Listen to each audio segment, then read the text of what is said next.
I'm joined today by Peggy Sullivan, all the way from East Coast America. Welcome. Welcome back at you. Good morning. It's my evening. Yeah, good morning, good evening. We were just saying, not quite sure what day it is, but we're here. Exactly. Well, thank you for joining me. I appreciate you making the time. How did you come to understand, Peggy, that you were addicted to busyness? Tell me the story. Yeah, I actually ate cat food for dinner. That is the story. I had Not ideal. I had come home from work one day exhausted and ravenous. So I opened the cupboards to find anything I could that was edible. I was a single mom at the time, and I grabbed a stale bag of pistachio nuts and I chomped them down. And my cat was pulling on my legs, and he was like, "Mommy, feed me." So I threw some kibbles into his dish and fell asleep on the couch. And next thing I know, my cat is looking down on me, throwing up pistachio nuts. And I look into my hand and I see cat food. And I realized that I switched the two. And that led to a series of other wake up calls. My husband of 18 years ended our marriage. He said that I wasn't spending enough time with him. And 8 months later, I had a stress related heart attack. And Wow. I lost out on a job opportunity I really wanted. So I was having all these wake up calls, and then it occurred to me, you better wake up. That this is not what life, there's more to life than the way that I was running and jumping and, raising the bar all the time, that I needed to take a time out and just really think about what was important and how I was going to spend the rest of my life. So that's exactly what I did. And I used a lot of data. I believe that, no, I don't believe, I know that 94% of people on this universe don't have time for what's important. So, this thing that we call time management, which, by the way, is a $10 billion industry, isn't Yeah. working. And I think we're all kind of left trying too much to do, too little time. And so, for me, it was a legacy of love to figure out how I could escape the hamster wheel and also help others because I knew I wasn't alone. You said 94%. That's a huge number. Wow. That's kind of shocking, actually. I would expect it to be a big number. I wouldn't expect it to be quite as big as that.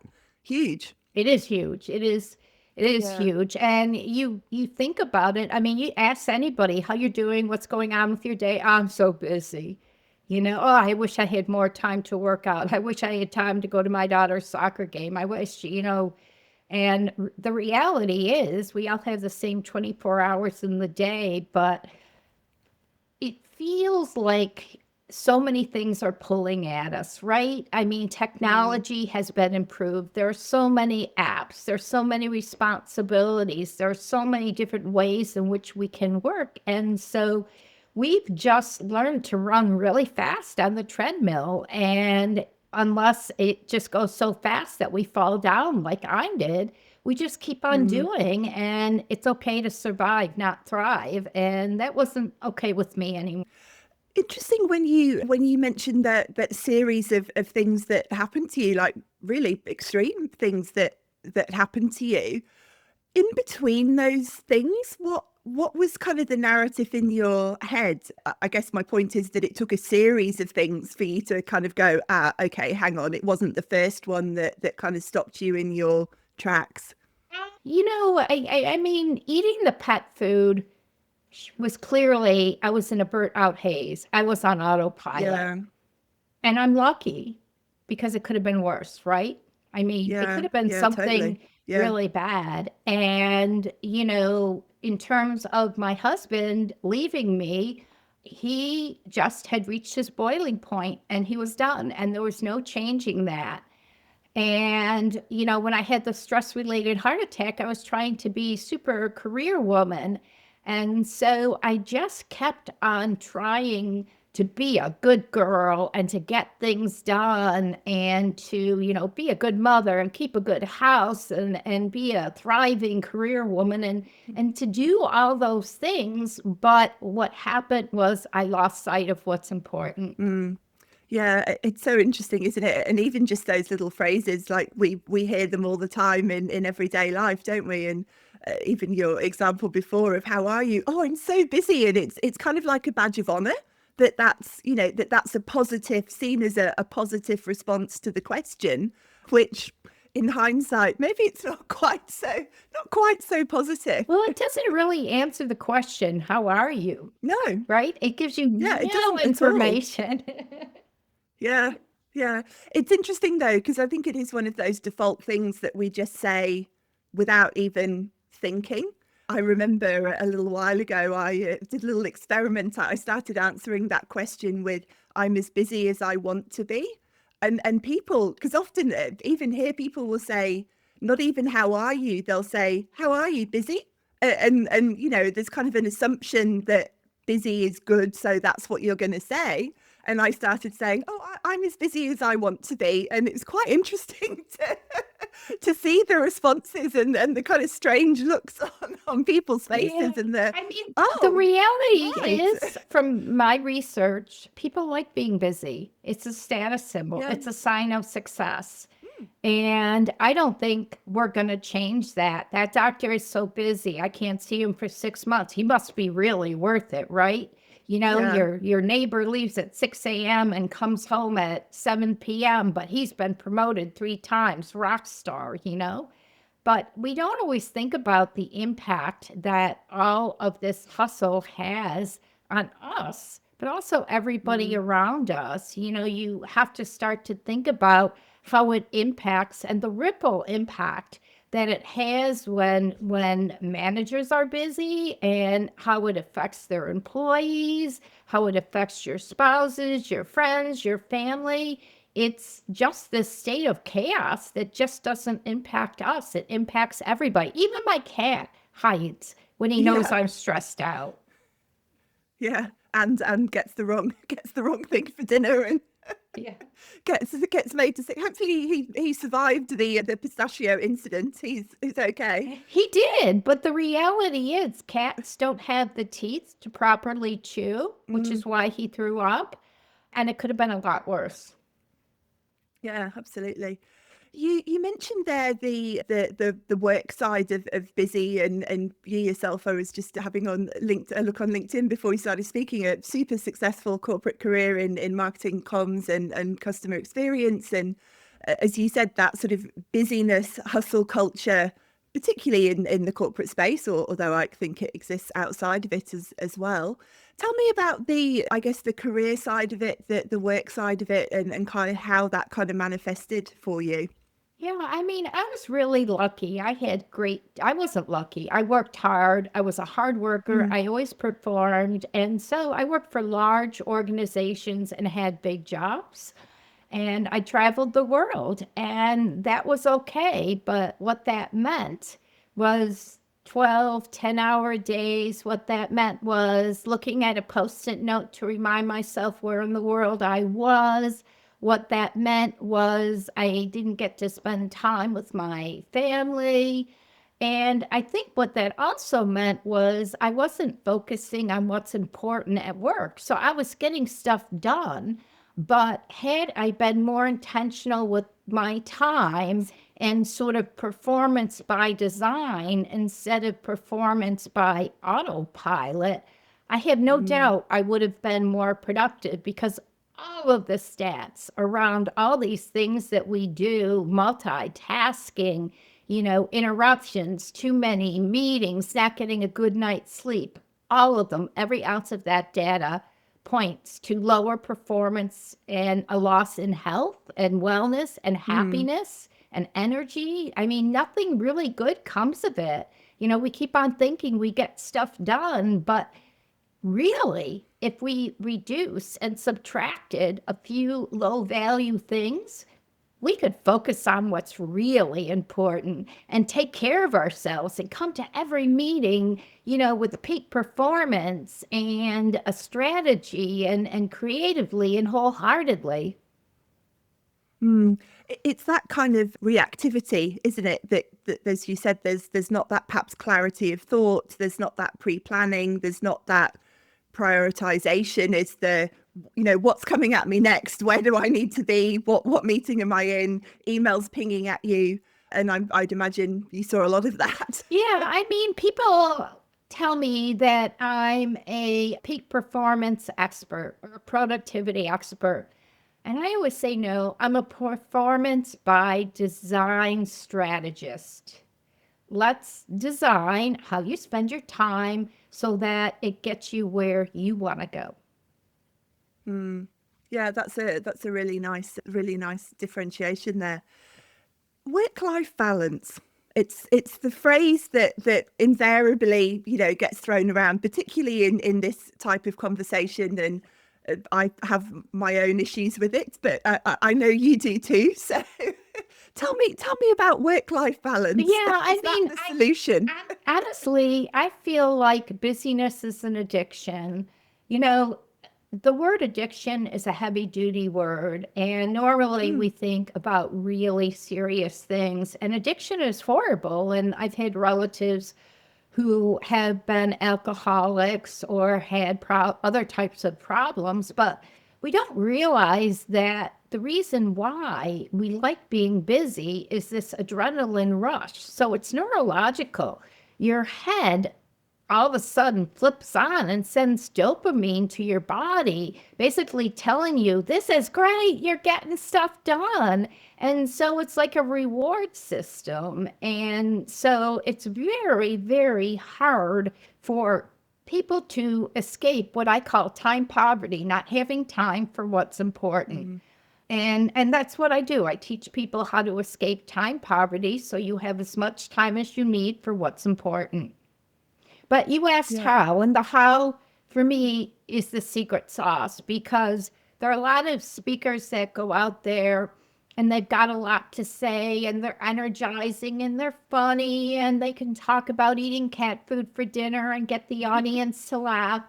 But for me, it's about, okay, well, how can I get off this hamster wheel? What can I do? And I've spent the last 10 years developing a process that gives, on average, people back 5 to 7 hours a week. And it's very methodical. It's about subtraction, eliminating those low value activities and very, very strategically eliminating the things that don't matter.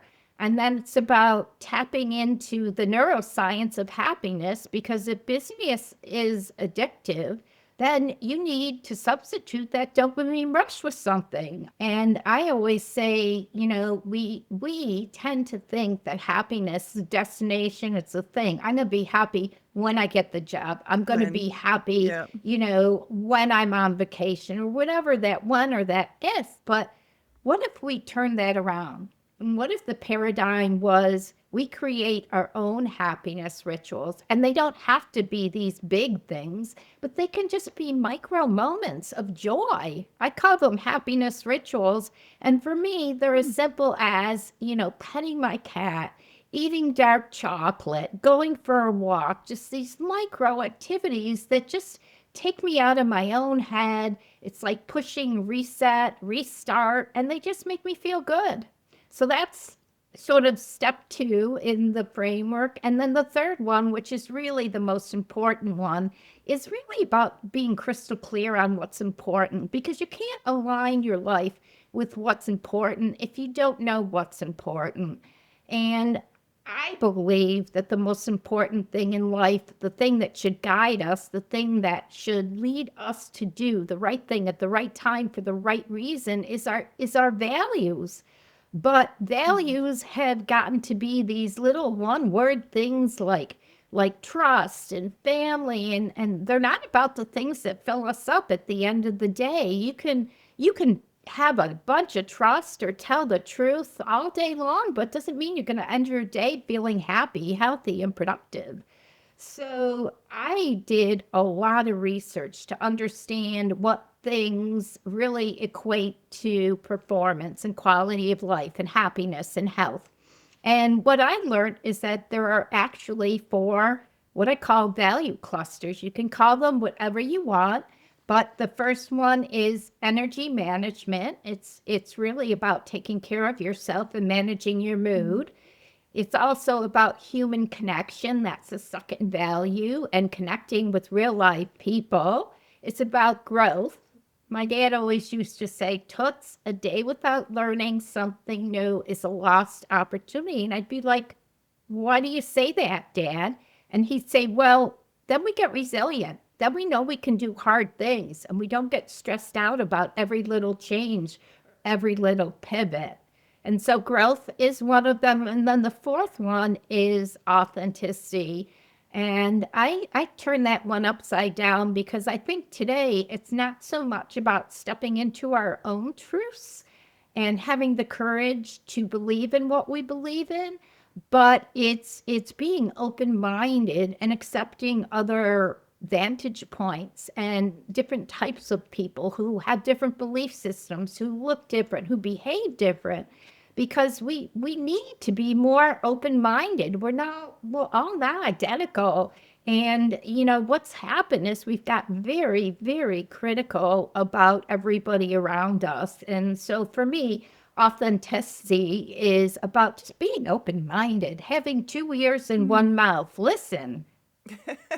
Yeah, it's such a good saying that I use that one quite a lot myself. It's a good one. The ratio is there for a reason. Use them in the appropriate ratio. Yeah.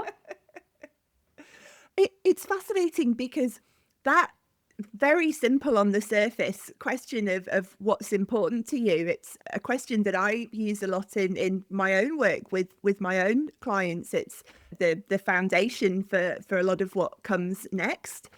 But what I found is that when I ask that question for the first time, a lot of people don't know, or they sort of know, but they sort of and maybe it's the context in which the question is being asked, right? I'm a career coach, so they immediately kind of go to a work type answer.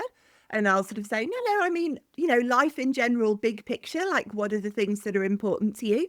And it's really interesting, the difficulty that often people have to answer that question. Have you found that as well? Oh, you are spot on. I have a presentation I give to people, and that's about values.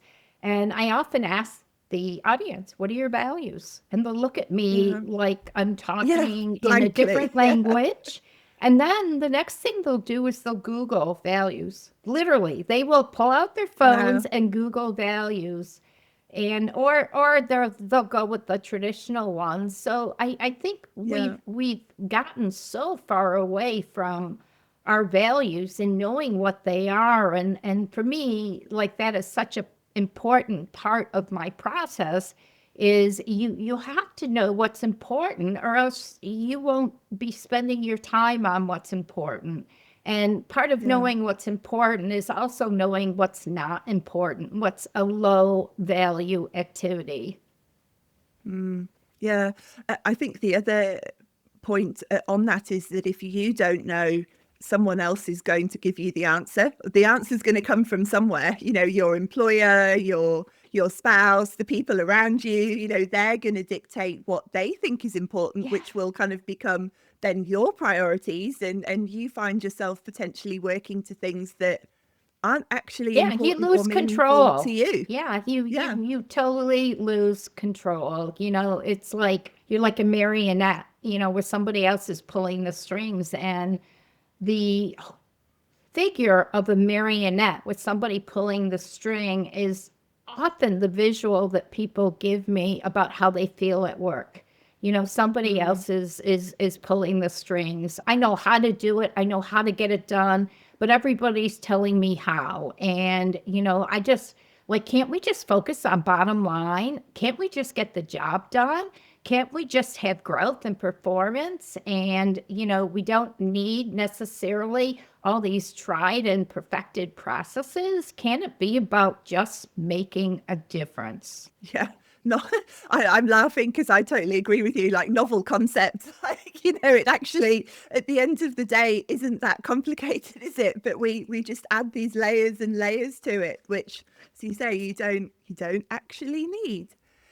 Do you, when you're having these conversations with people, giving these presentations, or I know you get invited into organizations to talk about this topic, do you get pushback in the sense of will I still be able to achieve as much if I'm not busy?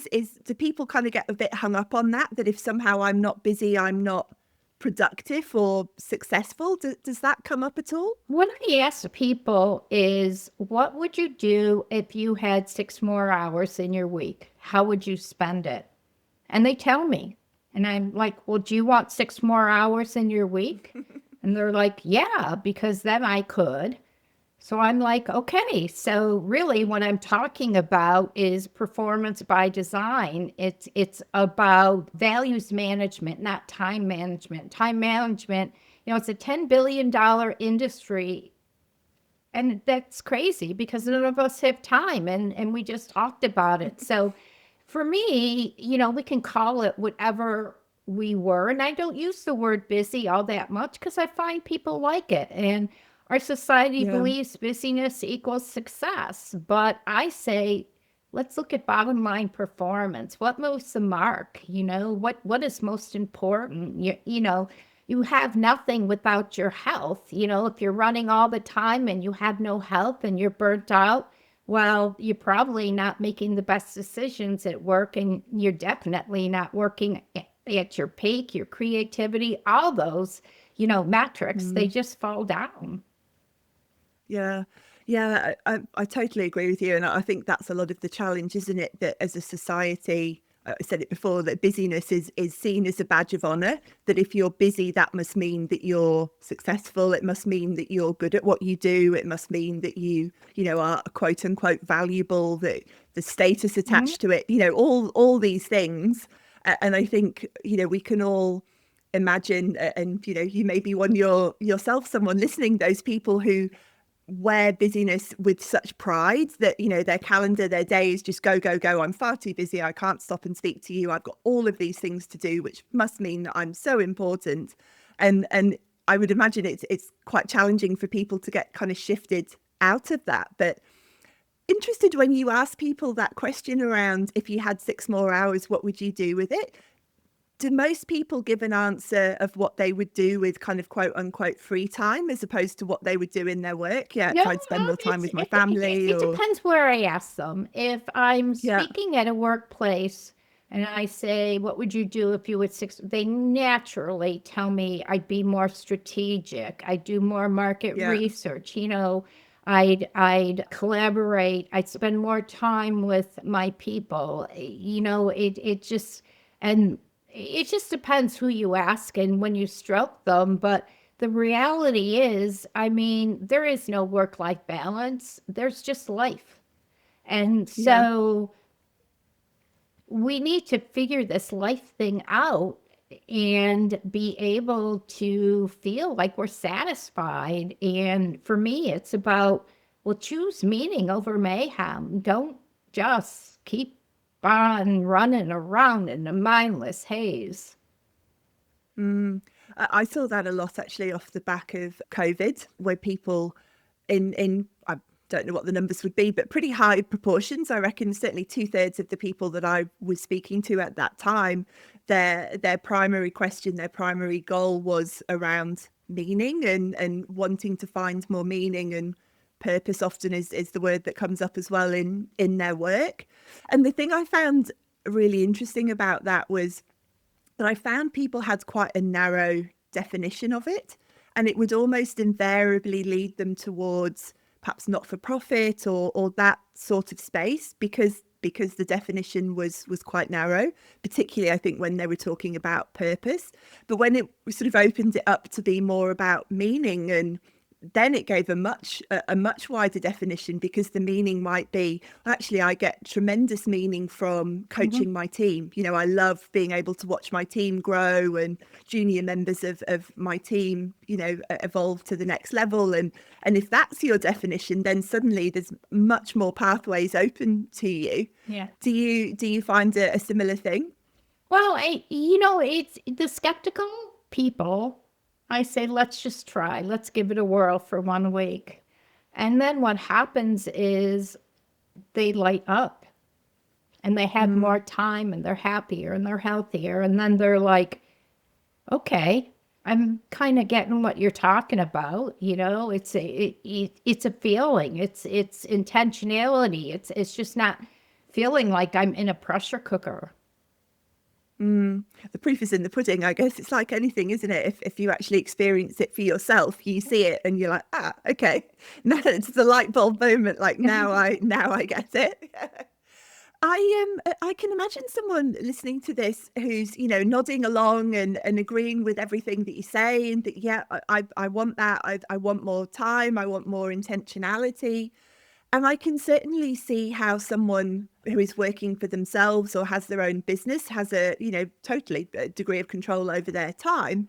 If someone's in a larger corporate organization and they feel like they've perhaps not got as much control over their time, and there's obviously external factors there, what can they do? Like, what are the steps that they can start to make for themselves? Yeah. I mean, every organization cares about performance and growth, right? Sustainability. And so when you think about focusing on those things, then all of a sudden spending 83%, you know, of your day in meetings doesn't really make a whole bunch of sense, because you're not getting the real work done. And so I tell people to challenge the status quo. You know, if you're, and most people do have overstuffed schedules, if you have an overstuffed schedule, talk to your manager and just say, hey, you know, I know that, you know, I was brought in to do XYZ, and I'm really excited about moving the mark, but it just feels like that is a priority is getting pushed aside because of all these other things, you know? So can you like help me? Like, do I really need to be going to all these meetings?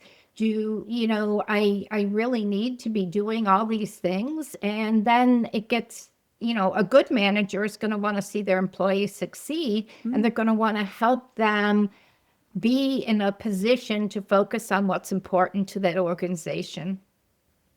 Yeah, meetings is a big one, isn't it? I forget the name of the theory, but you know, the time expands to fill the vacuum, or the activity expands to fill the time. Like, if the meeting's an hour, you'll take an hour. If the meeting's 15 minutes, you'll get the important things done in 15 minutes. And yet so many meetings default to being an hour long when they could be so much shorter. That's probably a relatively low hanging piece of fruit. Yeah. Going back to the corporate kind of training, is that something that you do a lot of, as opposed to the speaking? Because I'm really interested in how sort of bigger corporations can take on some of this thinking. Yeah, I mean, I do a lot with purpose-driven leadership, which really affects growth and bottom line performance. And I also speak to a lot of organizations about holistic well-being and what that means to bottom line performance, and, you know, values alignment in the workplace. How do you bring purpose into the workplace so that it's meaningful for employees, not just for employers? Having a poster on the wall saying these are our corporate values, it doesn't mean anything. Yeah, it's so true though, isn't it? And one of those posters is normally about people and how important are people to us, whilst simultaneously creating an environment. Yeah, exactly. Yeah, and you see it a lot. I've seen it a lot in my previous recruitment career, of particularly through hiring processes, where people are our most important asset, and then the hiring process is not necessarily designed to reflect that. And the reward system and all of it, you know, Yeah. it's just a little broken right now. But I think we're at a perfect conundrum in the world where, you know, we have an opportunity to say it's time for a little bit of change. And what I love so much about my performance by design methodology is that it's micro steps. You don't have to cut off an arm or a leg. You don't have to run a marathon. It's just subtract one thing that isn't valuable, you know, incorporate a couple of happiness rituals to pick your mood and your energy up, and you know, just know what's important, and then measure that. Make sure you're spending most of your time on what's important to you. It's just not for it's doable, right?